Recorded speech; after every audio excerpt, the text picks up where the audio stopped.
Good evening, ladies and gentlemen. In the last many years, we have heard about individuals with private wealth making a difference into society, actually trying to influence through initiatives various indicators in the social sector. We have one such individual with us, Dr. Payal Kanodiya, Chairperson and Trustee, M3M Foundation. Thank you so much, Payal, for joining us. My pleasure. And I was going through the work that you guys do, and in fact, I was also talking to some of my colleagues, sustainability, scholarships, and sanitation. Tell us a little bit about what the foundation does. So basically, M3M Foundation, it works on holistic development of the underprivileged children and their families and, their living conditions. So we have multiple projects around different initiatives. Like one of our projects is called Sarvodaya. That project works on integrated village development. So we are working in about 82 villages in New region, where we are doing sustainable development and building smart villages. Also, their people are themselves responsible for developing their villages, starting the initiatives in villages, and also they lead their own initiatives.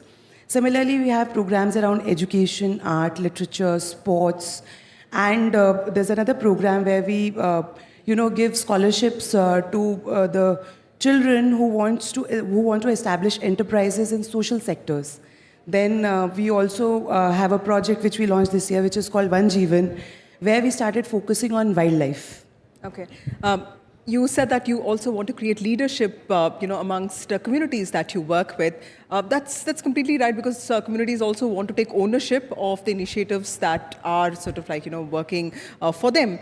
How has that work been? In fact, this outreach to communities and giving them a sense of ownership of these welfare activities. So, honestly, when we entered these rural areas of our country, and Nu being one of the aspirational districts of PM Modi, so the best thing that we learned and the learning that came across during doing our ground studies with my team was that when you enter a community, you have to become a part of the community and not impose what you want to do just for your benefits and profits. So we became a part of the community, we became their voice, we understood what they need, and which helped us designing the projects that communities were happy to own, happy to lead. And today, when we sit down and see the results of those projects, the women are entrepreneurs, they're more independent, they are running their village panchayats, they are running community kitchens in their villages. They also have, we call it Sankalp Vatika, so they grow their own vegetables. And to my joy, I learned it last week only that a group of women has actually gone ahead and purchased a small farm of their own where they are cultivating oyster mushroom and many more vegetables. And now they go and sell it in the market. They are making many products like that. They have their own dairies. They are learning to make organic manure, Jivamrit, and a lot many more things. So this is one beauty of it. When you work with the community, with their consent and involve them, they take the ownership beautifully. Absolutely. Also, Payal, one of the interesting things that you do is One Jeevan. Wildlife is an area which has a lot of regulation, so it's not easy to work there as even for NGOs. And also we keep hearing about human-animal conflict. There are leopards getting into villages. There are elephants trampling over human beings. It's not an easy sector. Tell us a little bit about the kind of work that you do. Which are the states that you work in? So this is the project that we launched this year, and it was one of my own dream projects where we wanted to work on saving wildlife, because I've always believed that we just cannot work, by saving humans or working for humans. We need to work at the ecosystem in toto. So that's when this project got designed, and we started our first project at Tipeshwar Wildlife Sanctuary, which is near Nagpur. So during summers, someone reached out to us and they said that, the tigers are dying because there's no water to drink. So we just went ahead and involved the local people and installed solar water pumps. So now these pumps only work at night, so they also kind of are only work in the days, and at the night they're not working. So they just pump water out of the ground. To the beauty of it, in just 2 months of our intervention, we saw the entire wildlife, the flora, fauna, the carnivores, herbivores, in fact bears, deers, all the animals coming back because everyone needed water. And also local communities got empowered because of this. Then we expanded this project to Koluchur Forest, which is next to Jim Corbett. Again, similar interventions where, we just made ecosystem more friendly for wildlife, and now we are expanding it to Pilibhit, where there is a lot of poaching that happens, illegal poaching that happens to Nepal for the tigers. And we realize that as the more we work towards the ecosystem in total, where it is animals, humans, trees, everything involved, the community around that flourishes on its own. Right. Also, Payal, you are a sports person yourself, and you've invested a lot in training young girls in sporting activities. Tell us a little bit about that.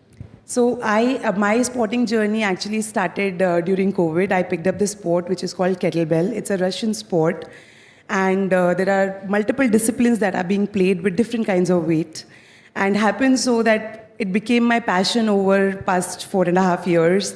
And this year I just won 2 gold medals in the World Championship in Greece. And this is also very close to my heart because before this, I was actually supporting athletes and para-athletes in sports. We give them scholarships, and it's beautiful to see that India has so much talent. It just needs to get nurtured. Okay. And it's not just education. In our villages, especially, I come from a small village in Haryana myself.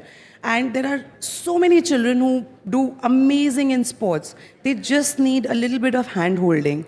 And we have many children today, especially para-athletes. One of our para-athlete scholars won a silver medal in Paralympics this year.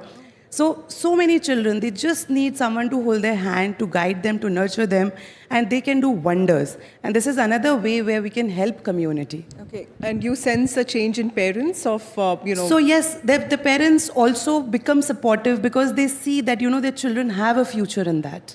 Also, tell us a little bit about kettlebells. What is it, and is it like weightlifting? What is it? So it's not a weightlifting sport. Kettlebell is more of a endurance sport, and it is a sport about your mental strength because whatever you play constantly for 10 minutes, and after 2.5 minutes, your body strength literally gives up. And during my championship, I felt like, what am I doing? After 2 minutes, I literally wanted to throw the bells off. And then, something kicked, no, that I'm stronger than this. I need to, and I had a target set for myself. I was like, no, I have to beat my target. And this sport has started to reflect a lot in my personality, my work, what I do in my real life as well. Right. I'm noticing this change with a lot of people who come from wealthy families. They feel far more responsible for society, and it's just not CSR, something that they're mandated to do. Tell us a little bit about this foundation. Is it something that your family runs, and is it something that happens, irrespective of the rules, that make it mandatory? So M3M Foundation is a philanthropic arm of M3M India Group. But we are not, this is not a mandate for us. It's not a CSR. So a pool of funds come from my family income. Everyone from my family gives a pool of funds to the foundation. And it was a vision of my grandfather, then my father, and then me today, that we are running this foundation because we always, as a family, as a philosophy, have believed in giving to the society.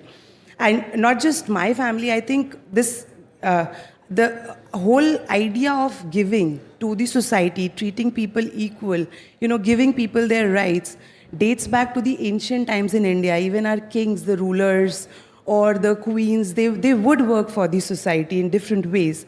So it is a part of that culture that my family always has loved to follow, and hence we are doing this. In fact, today when I sit here, I relate it to our PM's vision of Viksit Bharat, the self-reliant Bharat, and a lot many more projects that he has launched over past 10 years.